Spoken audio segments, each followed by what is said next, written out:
कराची का कुरंगी सनती area police की दौरान पेट्रोलिंग कार्रवाई शहरी से लूटमार करने वाले गिरोह का एक करीदा रंगे हाथों गिरफ्तार। 3 मुल्जिमान सनती एरिया रोड पर शहरी से लूटमार कर रहे थे। इस हवाले से मजीद तफसीलात बता रहे हैं कराची से हमारे स्पेशल रिपोर्टर जावेद महमूद आराइन। जी जावेद, तफसीलात से आगाह कीजिएगा। जी बिल्कुल, कुरंगी सनती area SHO inspector Mazhar Iqbal Awan के मुताबिक पेट्रोलिंग पुलिस ने मशकूक मुल्जिमान को पकड़ने की कोशिश की।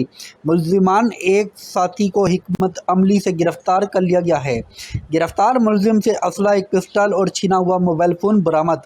गिरफ्तार मुल्जिम के 2 साथी तंग रास्ते की वजह से फरार हो गए। गिरफ्तार मुल्जिम स्ट्रीट क्राइम की बेशतर वारदातों का इंकशाफ भी हुआ है। फरार मुल्जिमान की तलाश के लिए छापे मारे जा रहे हैं। गिरफ्तार मुल्जिम की शनाख्त अदनान वल्द मोहम्मद इदरीस के नाम से हुई है। गिरफ्तार मुल्जिम के खिलाफ मुकदमा दर्ज करके तफ्तीश का आगाज़ कर दिया गया है।